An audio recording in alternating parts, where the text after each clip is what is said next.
Hi, everyone. Good to see you all. Sorry for the delay.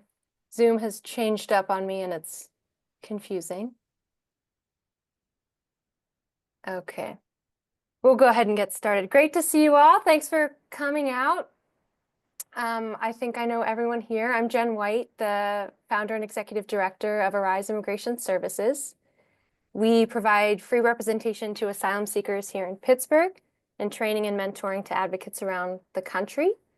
And so the topic tonight, super important, oppression-based trauma, and sadly also super relevant to our work because asylum cases are all about oppression-based trauma. So I'm going to put in the chat two prior webinars we've done just related to trauma more broadly, just in case you want to share that with other folks, maybe your training or however it's useful for you. So I'll put that in the chat here. Give me 1 second. Okay. So for tonight, super excited about our speaker. I'll introduce her in just a second. But as you have questions, put them in the chat and we'll circle back at the end to answer those. And if you could all just mute, that would be great. So let me introduce you to Rachel, our speaker. So Rachel Vaughn-Coaxum, she, her, is trained as a clinical psychologist, and she's a faculty member in the Department of Psychiatry at the University of Pittsburgh School of Medicine. She completed her PhD in clinical psychology at Harvard University and her postdoctoral training in clinical science at Western Psychiatric Hospital, which is, I guess, is it part of the University of Pittsburgh School of Medicine? Okay.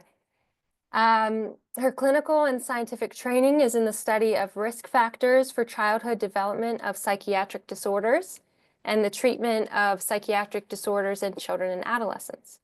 The primary goal of her research is to understand how youth's environmental context, particularly the experience of trauma and childhood adversities, influences their mental health and their response to behavioral therapy treatments.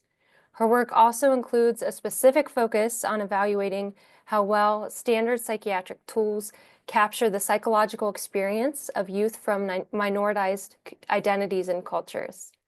Dr. Vaughn-Coaxum's work has been funded by the National Institute of Mental Health, the Klingenstein Third Generation Foundation, sorry if I butchered that, and the Sackler Foundation. So thank you so much, Rachel, for teaching us tonight. I'll let you take it away and I'll switch so you can share your slides. Okay. Wonderful. Thank you all for having me this evening, and thank you for giving up your Thursday night to be here for this conversation. I was excited to talk to you all because the work that you do is so important and so critical. And I'm just grateful for the opportunity to be able to talk a little bit about the psychological effects of trauma, specifically when we're thinking about systemic and oppression-based traumas that impact the populations that you work with. So let me go ahead and share my screen with you all.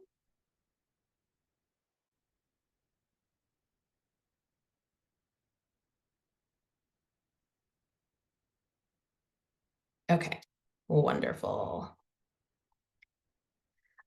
So thank you, Jen, for the introduction. I won't fully reintroduce myself, but I always like to start by just letting folks know whenever I am presenting that I have no conflicts of interest related to this presentation today. I'm not going to be talking about any products or devices or anything of that nature. So as Jen mentioned, I am trained as a clinical psychologist.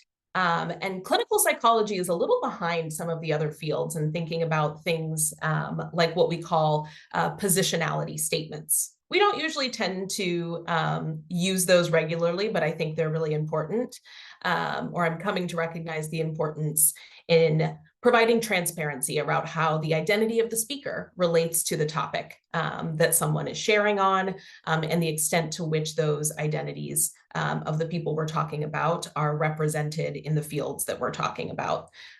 So that being said, my positionality statement is that, I'm, as Jen said, trained as a clinical psychologist, but also as a clinical scientist. So a lot of my training is actually in conducting research. I do clinical trials research and in research methodology.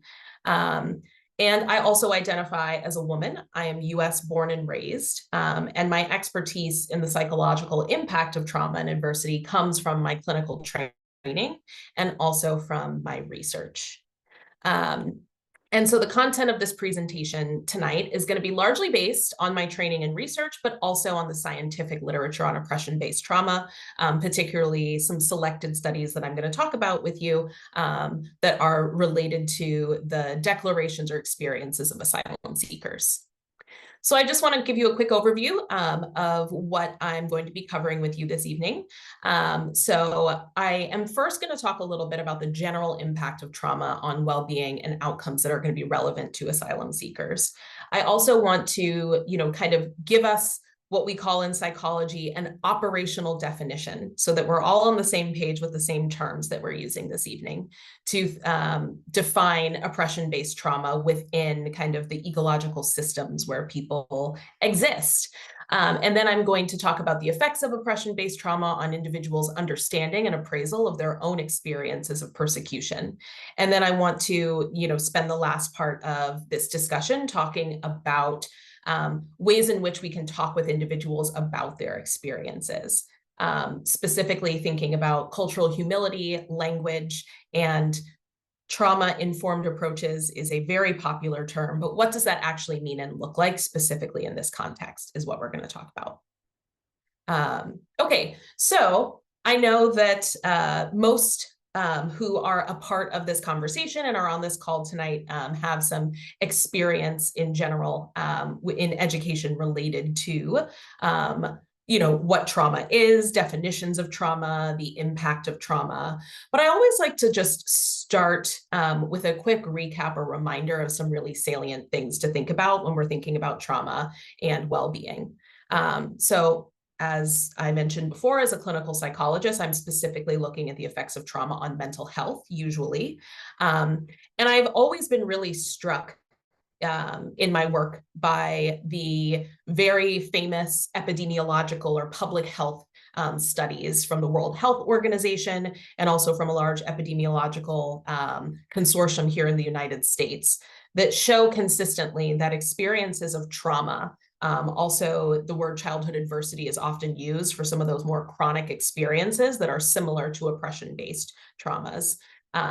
If you look at what public health experts call the population attributable risk, or how many cases in the population a certain risk factor accounts for, the experience of trauma accounts for roughly 30 to 60% of the risk for mental health problems that develop early in life before the age of 18.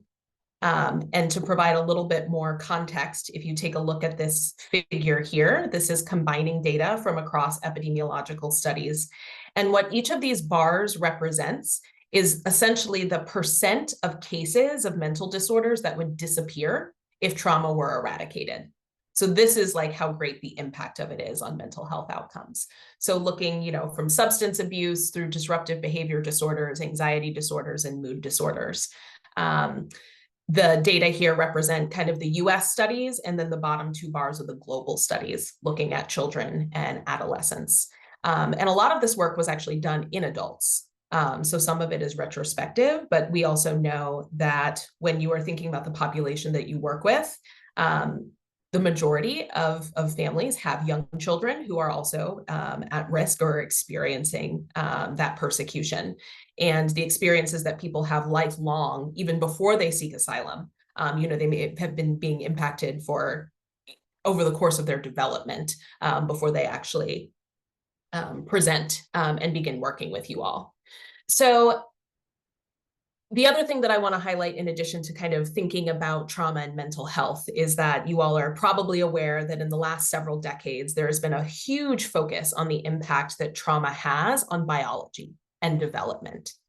There's been a lot of work, particularly in psychology and in neuroscience, on the ways in which when people experience forms of trauma, that during development, their minds and bodies essentially have to adapt to those experiences from a survival perspective, and that it actually causes really measurable changes in biological development and functioning. So just to give you like a really quick overview of one of the most popular, kind of definitions of this, and I'm sharing it because I want us to think about it as we start talking about specifically oppression-based traumas, is that when individuals experience a persistent trauma, what that often leads to is kind of an overload of chronic stress, even if it's low level. And then there is a very famous theory or model called allostatic load, which basically represents that the more persistent trauma and chronic stress overloads you have, the greater wear and tear on the body's biological systems, including organ systems. There's some famous studies here in the US showing the effects of trauma on, kind of all-time mortality, thinking of things even like diabetes, cardiovascular disease, that essentially this kind of wear and tear from being under chronic stress decreases the effectiveness of the body to be able to maintain homeostasis, is what they call it, to be able to really kind of regulate and function. So some of the things that tend to happen are that you are just like regularly amped up. You aren't able to get used to or adapt to that level of chronic stress. In other cases, what happens is the body's stress systems, they stay activated for a really long time. And that revs up the wear and tear when your body isn't receiving the signals, through your autonomic nervous system, to kind of like dampen or shut off the release of stress hormones and other things like that.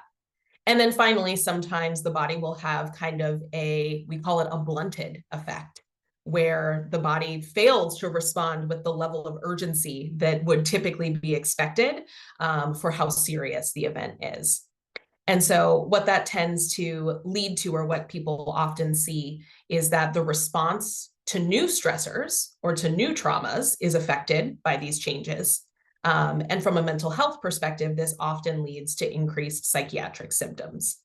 And so one of the things that I want to highlight here is there's a really important push in psychology that I think is relevant to the work that you all do, to think about the changes that happen, not from a deficit perspective. Like a lot of times the messaging that can come from this kind of work is that, trauma is causing this damage or leading to these deficits. But the important thing to note is that what is usually happening is, in a lot of cases, the body is adapting. So you have to adapt to your circumstances from a survival perspective. And what's best for human survival doesn't always match up with what we would expect to see for like mental wellness, for example. And so that, I think, is something that the field of psychology is really grappling with in trying to serve populations that are exposed to trauma. The last thing that I want to kind of re-highlight about trauma is thinking about the diverse responses that people have to trauma. So there's two really popular terms in psychology, multifinality and equifinality. They sound very academic, and I usually get the directions wrong unless I'm looking at a figure like this. And essentially what this suggests from developmental scientists is that, someone might experience, or a group of people might experience, the same type of trauma. It might be a collective trauma that people are experiencing, but the outcomes that they have are quite varied. So the impacts on mental well-being, the impacts on daily functioning are going to vary quite a bit. So we can't say causally this experience is going to lead to this particular outcome. And then on the other side of the coin, what you might find is people have a variety of different exposures to different types of trauma and different situations.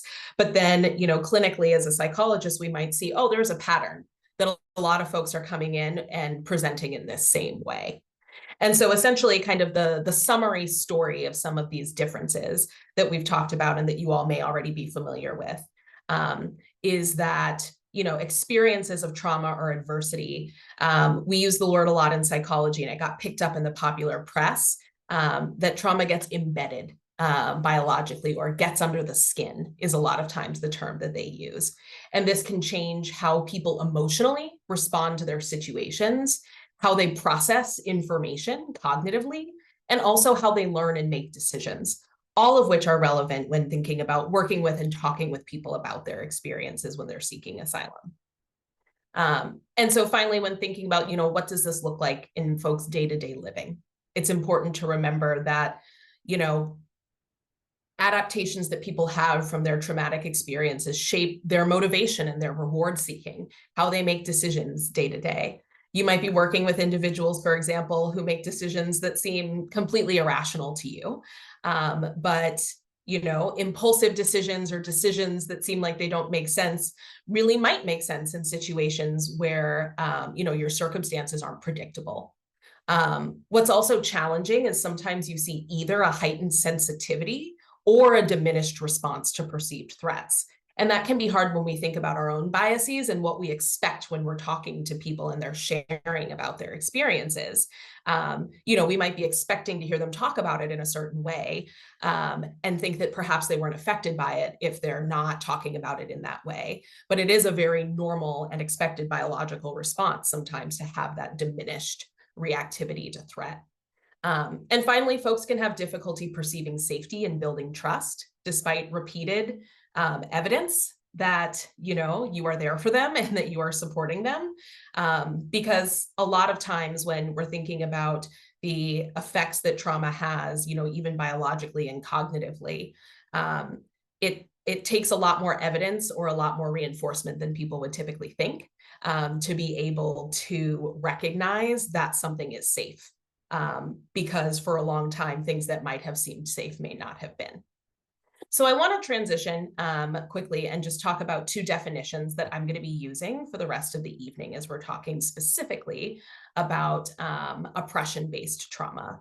And so, the first is the term systemic or systematic trauma, which was actually, that should say systemic. Sorry, that is a typo. Systemic trauma, defined in this article working with asylum seekers as a stressor caused by one social system or group upon individual members of the same or different systems or groups.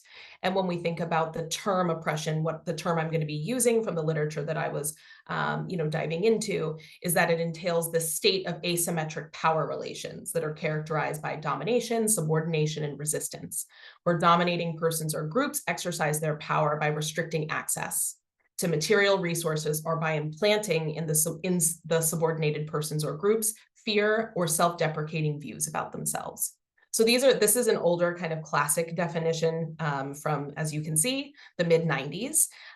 So the language also reflects the mid-90s, but it's a definition that tended to show up in a lot of the work that I was looking at related to oppression-based trauma. Okay, so when we are thinking about individuals' experiences and talking to them, I want to kind of highlight or distinguish some of the differences when we're thinking about individual, collective, and oppression-based traumas. These are not mutually exclusive, but it can be helpful, I think, sometimes to think about some of the important distinctions. So when we think about experiences that individuals have that do not have an element of persecution necessarily. A lot of times, this is not universal, but a lot of times the experiences are non-normative. They're not what you would expect. Societally, they're not what you would expect for, kind of development in that culture or in that country. They're often individualized in experience. So it's not an experience that multiple people are having in the same way. And the threat to life or well-being is usually specific to that individual. Whereas, there may be collective trauma exposures that are experienced by a group of people based on identity, geography, or another joining factor that are not based on persecution, compared to the oppression and systemic traumas that are based on targeted persecution based on socio-political and other related factors. So when I was thinking about talking to you all tonight, I wanted to think about, some of the psychological models that are really helpful for thinking about all of the dimensions of life that oppression-based trauma is influencing. And so what I want to introduce here is a very classic, as you can see, it's from the 1970s, model of human development by Yuri Bronfenbrenner. It's one of the most popular, I think, outside of psychology as well. And this was basically a model that was designed to help understand the link between individuals' experiences and the systems and environments that shape their development and functioning. So I want you to keep this in mind as we're talking about some of the research that I'm going to present shortly. But essentially, in the middle is, you could say, the individual. So from human development, they're starting at childhood, but everything we're talking about here is also relevant to adults. So you have the individual in the middle, and their very individual characteristics. And what we call the microsystem are the ways in which the individual interacts with their home, their neighborhood, their peer group, a local religious community, the systems that most closely kind of structure their day-to-day living. And then as you keep going out in these rings, you get to what they call the mesosystem, which is where those microsystems are interacting with each other. And then you have the exosystem, which is really getting at larger structures like community and government agencies, mass media, religious hierarchies, educational systems. And this is all kind of encompassed within the economic and political system and the dominant beliefs and ideologies of a culture. So this model is meant to kind of represent, across, it's going to look, what falls into the systems or how you define it is going to vary a lot based on where you are and what culture you're in. But it's meant to kind of encapsulate how these systems work together. And then in the bottom here, the chronosystem is really just capturing that all of this is situated within a dimension of time. So changing societal conditions over the life course. So we're going to come back to this model, but I want you to kind of think about it as we talk about how oppression, really shapes from the macro system down all the way to the micro. So when we're talking about oppression-based trauma, I think one thing that is challenging is that the American Psychiatric Association really gets to, what's the word that I want to use here? They really corner the market on definitions like trauma from a perspective of being able to diagnose traumatic stress responses, and they really control in the mental health field what is defined as trauma.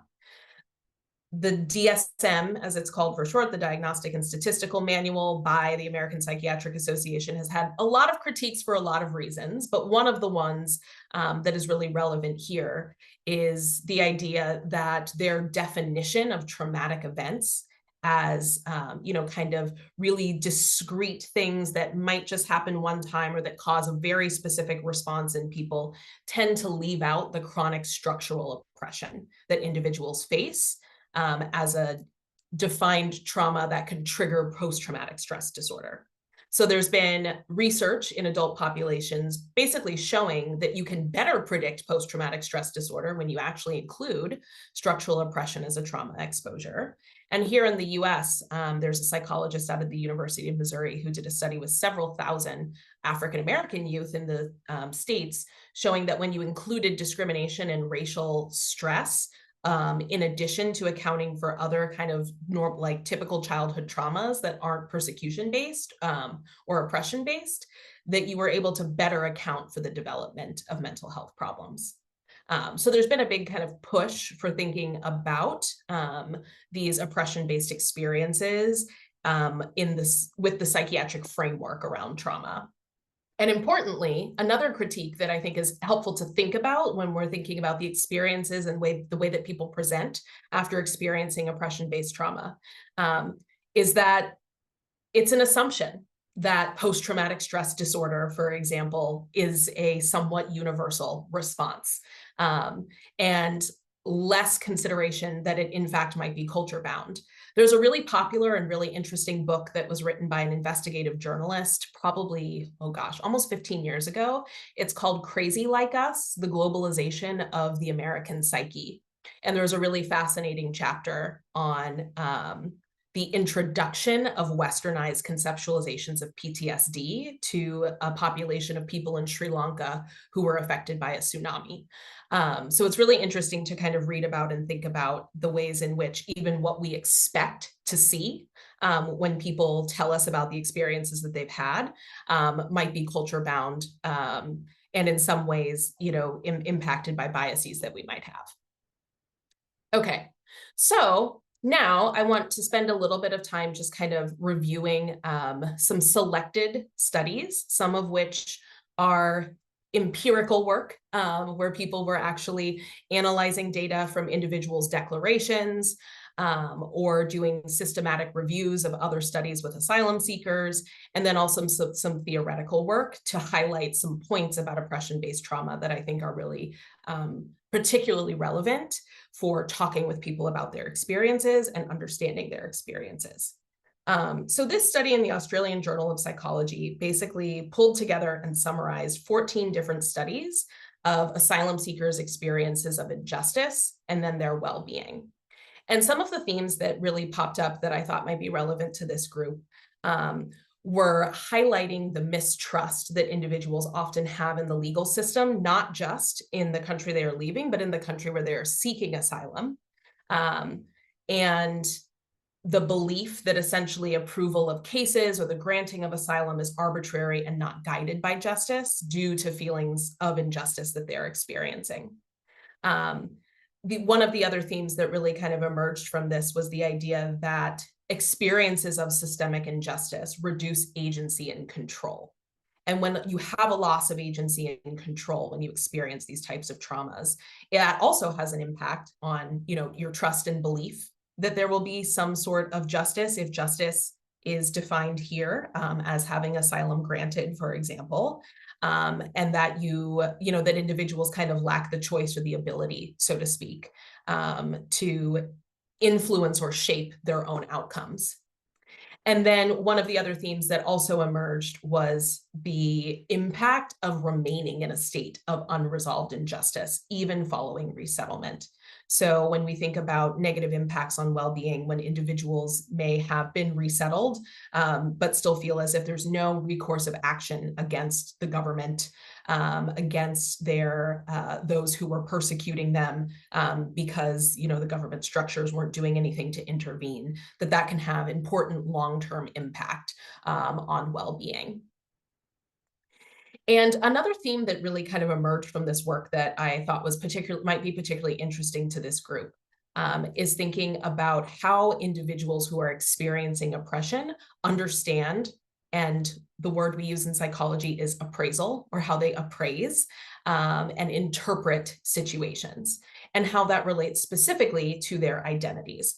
So across a couple different studies that I'm going to talk about, there was some interesting ideas or suggestions that when you think about different sources of systemic trauma, whether it's institutional based on intergroup conflict, social structural violence, or globalization based, that a lot of times that those can interact and intersect with individual and group identities.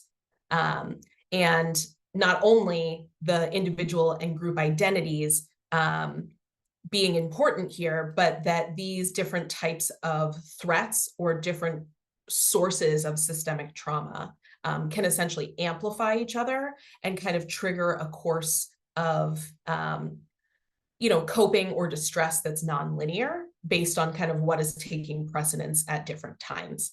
So there was a quote that I really appreciated from one of the articles, which was that although we think about traumatic events primarily in terms of their impact on health, traumatic events also have an impact on how we perceive and interpret the behavior of our own group and other groups.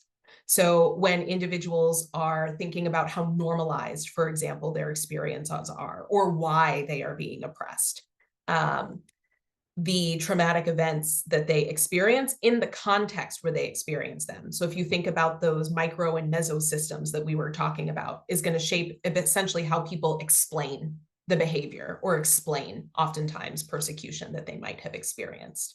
So a lot of times individuals might feel that their personal outcomes are tied to the fate of others with that same identity or that same context. And so when individuals are talking about their experiences, a lot of times it's with this idea that this is normalized or this is steeped, within what is approved or valued in the setting that they are coming from. So another quick important note on identity that I wanted to mention here is that there was a really interesting article that was looking at kind of theoretically how social identity is related to the experience of oppression-based trauma. And if we think of it in the lens of trauma, oftentimes individual social identities can be a source of psychological resource to them. So if you identify with a specific group, for example, what it means to this to be kind of like a tangible resource, so to speak, is that it can often, kind of what's the word I'm looking for? Like pride related to your identity can often be a source of resilience. Feeling positively about your social identity can also encourage individuals to identify the persecution that they're experiencing as unjust, or as something that should be changed, as opposed to kind of an acceptance that this is just the norm, or an acceptance of kind of the ways in which the systems that they exist in have reinforced it. And so when we think about social identity, often is a basis, so to speak, for interpreting these traumatic responses, as I mentioned before. So it's a function of the meaning and relevance of group membership to the situation at hand, or to the experience of persecution that individuals are experiencing. So someone is more likely to define themselves as a member of a political group if they are at a protest rally than at a football match, for example. It also means that when people are treated as members of a particular group, and this treatment fits their expectations, then how they categorize themselves, is more likely to be consistent with the ways that others are treating them. So again, it's this idea that the way that they interpret people interpret what's happening to them is not personalized, but it's seen through this lens of their social identity or their group membership. Importantly, strong group identification can be a protective for mental health and resilience. There was some work looking, for example, at asylum seekers who were involved in political activism. And their expressions or their interpretation of the persecution that they experienced was, often described or, kind of met with, it having been worth it, with it having been something that, they kind of suffered with purpose. And when individuals, are experiencing, kind of protective effects of their group identification, sometimes their response to persecution might be unexpected by the people who don't share their identity or group membership, who again might be looking for or experiencing, if someone was detained or tortured, they are expecting a certain type of response, and they may not see it based on an individual's identity and their self-categorization. So I think that's just really important to think about. And, I will also say, in terms of the ways that comes up in working with individuals and in doing interviews or, kind of obtaining declarations, you all are more of the experts on that. But I think it's an important lens that doesn't usually get talked about when folks are talking about trauma in general, that I think is really kind of specific and important for oppression-based trauma. Another factor that I thought was really important to highlight when we're thinking about the effects of oppression on well-being is that while persecution is typically physical, it can also be psychological or emotional, as you all know. And when we are kind of thinking about the experiences that people have, the research shows that generally this idea of social determinants of health, which I imagine a lot of people have heard, it's gotten a lot of buzz in the United States as well, within and outside of asylum seeking, is well recognized as having an impact on, both mental health outcomes and also well-being.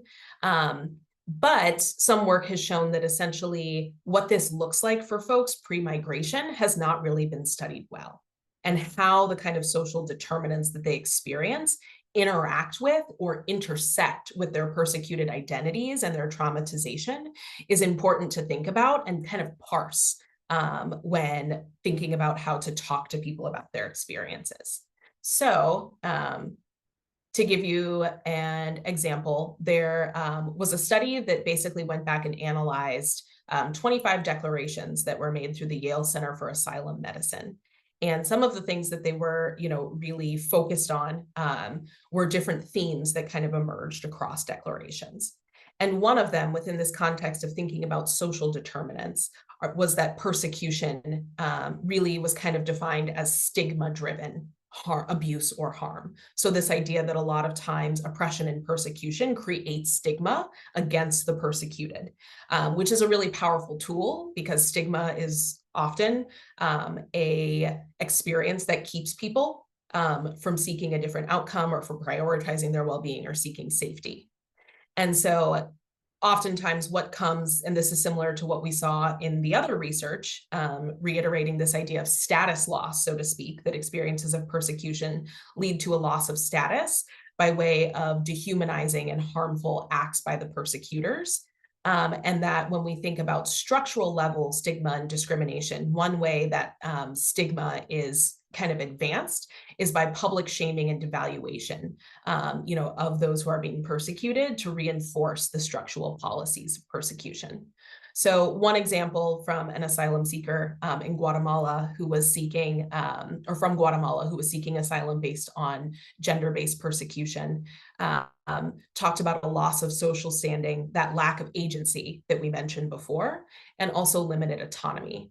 And the declaration described, several of the declarations that were based around gender-based persecution described that gender norms and role expectations were the basis for the infliction of harm, but it was really hard to get folks to care about or do anything about it because it was a norm or an expectation.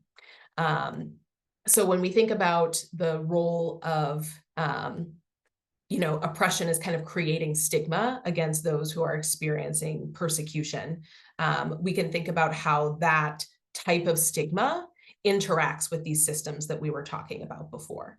So in this same study, they went through and pulled out all of the different themes of social determinants of individuals' experiences pre-migration. So in addition to the persecution that they were experiencing, what was the context in which that they were also, experiencing kind of the targeted harm? And the reason that this kind of fits with the stigma piece as well is that when you stigmatize these social determinants that I'm about to mention, it is a way of kind of reinforcing and keeping people in that position. So the ones that I think best map onto this model on the left were that they looked at economic determinants. So socially sanctioned practices that impact economic opportunity and access to basic needs in places where individuals were experiencing their persecution, in the neighborhoods that people were living in addition to the kind of targeted persecution that they may be seeking asylum for. There's oftentimes in these places a lack of security, infrastructure, and safety, and lack of intervention by governmental or authority systems and figures. Environmentally, government and political policies and practices can facilitate, this is directly from that article, atrocities and increase risk to those who are being persecuted when thinking particularly about campaigns to target and inflict violence against specific groups of people.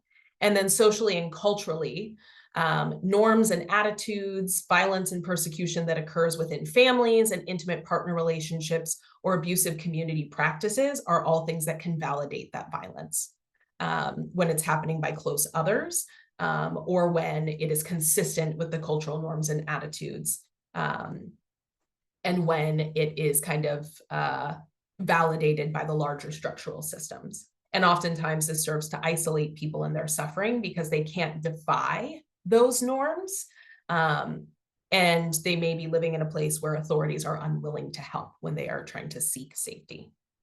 So I'm sure as I'm talking about all of this, these are things that you all are mostly familiar with, but I wanted to kind of shape them into this context of thinking about the different layers and systems in which individuals are experiencing persecution for the purpose of thinking about how we talk to folks about their lived experiences of persecution and trauma.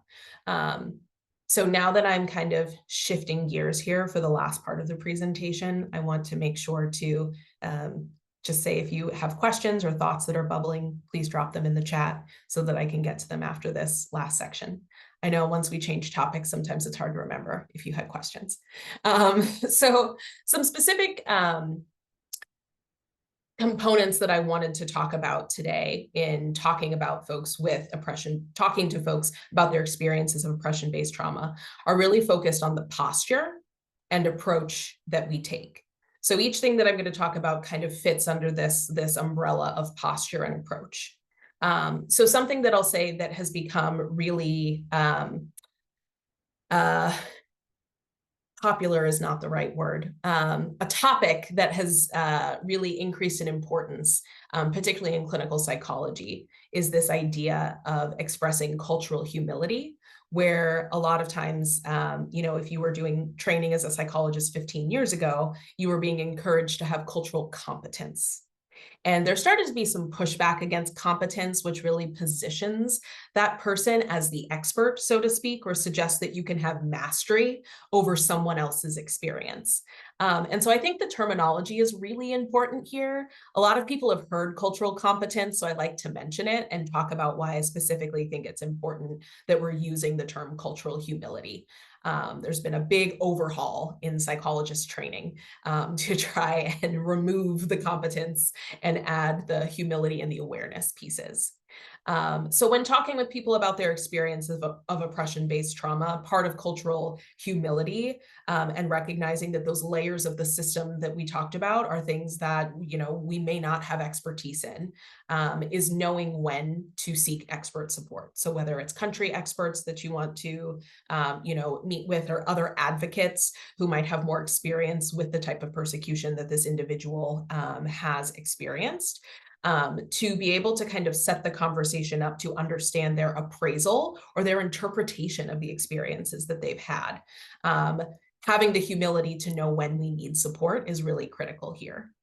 Going back to and linking this back to what we were talking about, kind of throughout the last 25 minutes, it is also important to look out for or be on watch for confirmation bias that we might have, or ways in which we might reinterpret people's experiences in kind of Western or culture-bound terms. And this can come with expecting to see or have an individual, kind of describe their situation or be impacted in a certain way based on our knowledge of how those experiences would impact someone. So being thoughtful about ensuring that we aren't just interpreting what folks are saying to us with wanting to confirm what we would expect or what we, think based on the, kind of experience that we've had working with a lot of people that, this is what this should look like, or this is what this should sound like. And when working to kind of obtain the information that's needed in legal cases and for social services, talking about that ecological model that we were looking at, from the literature that we reviewed, it can be really important to kind of tease apart or be able to parse the experiences of persecution that someone is seeking asylum for from some of those social determinants when it's appropriate.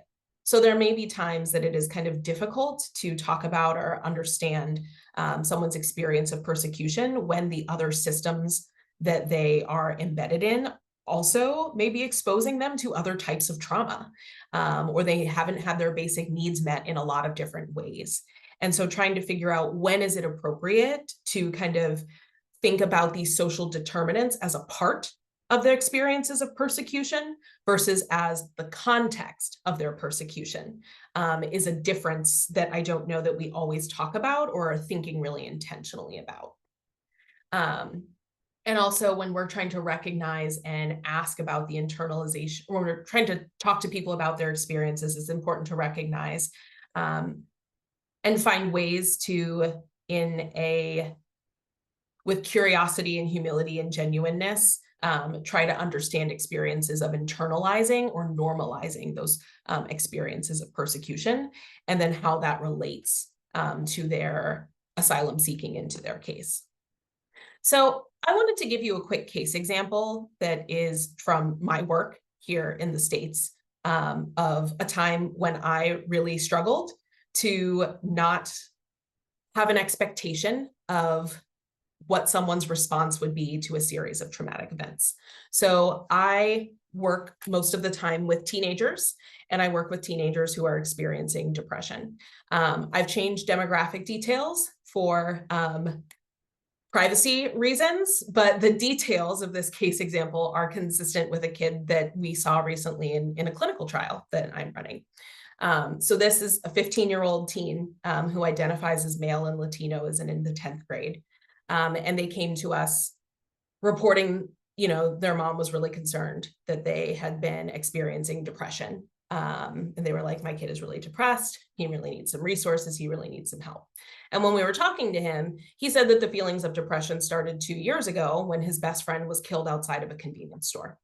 And he was with this kid when it happened.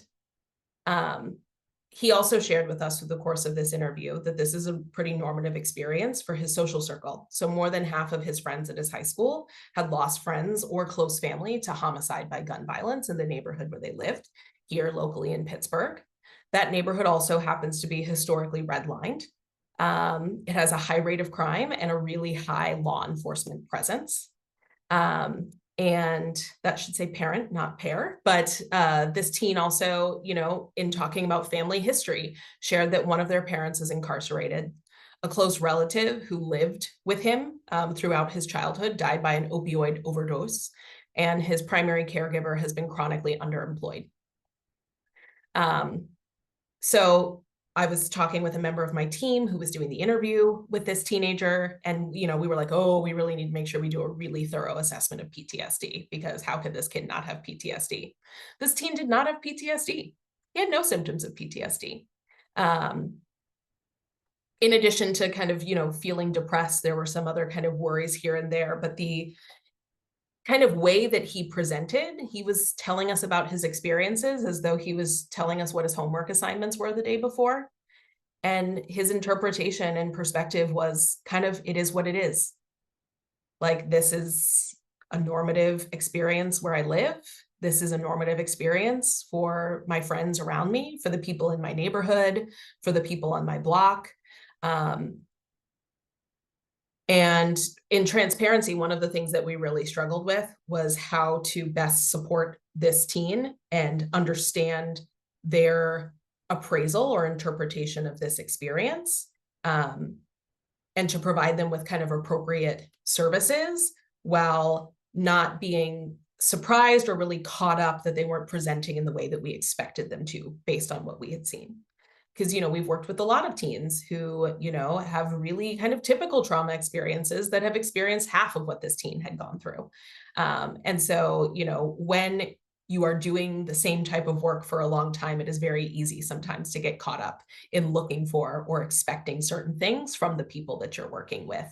And I think it takes a lot from us to be able to take a step back when those expectations, are not realistic for different individuals that we're working with. So as we move towards wrapping up, one of the things that I mentioned I wanted to kind of hit on here towards the end is thinking about the ever popular framework of trauma-informed approaches, and thinking about what does a trauma-informed mindset look like when working with individuals who have experienced depression-based trauma. And so I just want to kind of highlight a couple of things, as take-homes here. One, going back to what we were talking about before, part of a trauma-informed approach is what we've been discussing so far, recognizing that oftentimes a threat to life or well-being, which is the definition of trauma, so to speak, may not be expressed as an expected trauma response. You might have those heightened sensitivities, you might have the diminished responses, you might have decision-making that doesn't make sense or seem consistent with what someone has expressed that they've been through. I think it's also important to kind of remember this piece that we talked about at the beginning, about how a lot of times trauma responses are adaptations for survival, and being mindful of how an individual's adaptation may or may not make sense to us, but might serve a function to that, they have adapted to, I need to do this to preserve my life. And it may look, we might call it in psychology, dysfunctional, so to speak, in terms of their mental well-being or the ways in which they are, going about trying to, get resettled. but being mindful of and exploring with folks the function that these adaptations serve can be really important in building trust and rapport. And then finally, remembering that these normalized experiences that are often internalized by folks, the final reminder or summary statement here is they might be interpreted or presented differently because appraisals are really powerful. There's another really classic psychology model. It's called the component process model of emotion, which essentially suggests that when there is any type of event or situation that a person encounters, the way that it affects their physiological responses, their motivation, the emotion that they experience is based on their interpretation or their appraisal. That is kind of the stopgap to how a experience is going to affect somebody is really, really heavily influenced by their appraisal or interpretation. And then finally, when we think about the language that we are using with individuals to talk about their experiences of oppression-based trauma, from a trauma-informed approach, some of the things that I want to highlight here that also come from work on here in the US on school-based approaches to kind of reducing disparities in exclusionary discipline or things that, kind of put kids at higher risk of the school to prison pipeline when thinking about, kind of systemic issues. A lot of the language that's encouraged is focused on kind of the recognition of the injustice, the acknowledgement of the persecution, divesting your expert status on the experience that people have, and being able to approach people kind of with a curiosity that demonstrates that you are teachable, and that while you all are, experts in the work that you do, that individuals are the experts in their experiences. So that recognition and that acknowledgement can also go a long way when we're thinking about how individuals might be interpreting their experiences as a way to kind of help open up the conversation or allow people to be able to communicate their interpretations to you more effectively. So just as a quick summary, we focused a lot this evening on kind of some general trauma-related topics. And in defining oppression-based trauma, also spent some time kind of going through some more recent studies on the effects of oppression-based trauma on individuals' kind of social identities, on their social determinants, on their feelings of injustice in the systems that they occupy, and then kind of ended by, having a discussion about things to keep in mind while we are talking with folks about their experiences. So that is all I have for you, and I am going to stop there in case there are any questions. I do have a quick question, but I'll wait in case someone else does. Okay, so kind of a complicated question, but it's really common. So that's why I ask it. Yeah. We get a lot of cases where it's gender-based violence. So a woman, perpetrator was a man in the home country that couldn't protect her, right? And generally speaking, those cases are hard unless you have another factor, right? It's not just the gender, but you need something else generally. Mm. And so the reason why I'm asking this question is because I've developed a line of questioning that's very effective legally, but I think it's damaging. And one of my big goals is to do the least amount of harm, right? So a lot of times it's something like her race or ethnicity made her a part of a group that was subjugated, which meant that she couldn't get any protection from her government. And I only know that because of like the region she's from in her country or the dialect she speaks, right? But unfortunately, you kind of named this, we have to impute the westernized legal system here, right? If they're going to win their case. So I have to get her to say it, right? So, and this is what I'm getting at that I don't like to do. A lot of times the way I can kind of elicit that information is by saying, well, do you think this would have happened to you? Like you would have gotten protection had you spoken XYZ language or had you been a part of this group? And the reason why I don't like that is because it's almost like I'm reinforcing, right? The harm that's been done. So I'm wondering if you have any thoughts on that, like a line of questioning that would be better, or just in general, what are your thoughts on that? Yeah, thank you for bringing that up. I think it's really important. And also the imputing of the Western judicial system, I think is still separate in a harm way from kind of expecting Westernized presentations of, kind of response to the trauma, so to speak, because, experiencing trauma is not what's going to meet the criteria. So their trauma responses, so to speak, are important, but are not, from a legal perspective, what is necessary to help them win their case. So I think that, you can still say that and still be kind of respecting that their response may not necessarily, kind of match like, you experienced a trauma. Do you have PTSD? Don't you have some sort of traumatic stress response? Like, even imputing the Western legal system isn't really doing that. So I still think that, what you're providing them with is really important in being able to help them understand the legal system, especially with some of the mistrust that individuals might have based on their experiences. And in terms of like a line of questioning, I definitely understand why that feels uncomfortable. And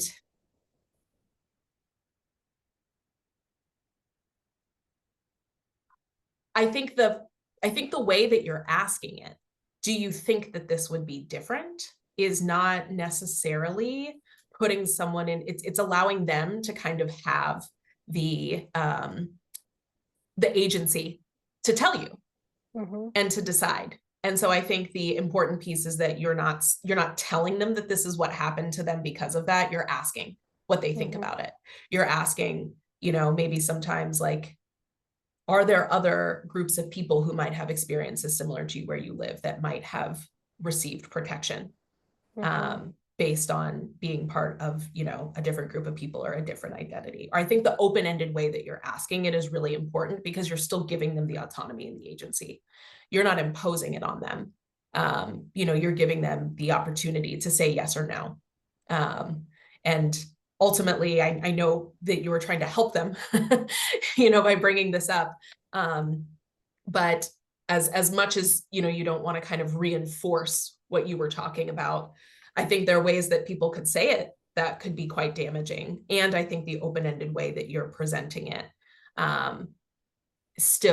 doesn't take their agency away. Yeah, that's such a goal of ours, being respectful of agency that some of our clients, have perhaps never experienced. So yeah. That was so helpful, Rachel. Thank you so much. Really, really helpful, and like so specific to what we do. So I really appreciate all the research and time you obviously spent. Thank you so much. Yeah, thank you all for being here this evening. Yeah, we do this at the end of every year, so maybe next year we could do another one, like, more in depth on some of these things, because it's like I'm desperate to learn more about this, and I don't see a lot of content related to this, like specific to our work. So really appreciate your time. Thank you. Yeah, my pleasure. Great to see everyone. Have a great holiday season if I don't see you. And Rachel, I'll see you soon. Thank you.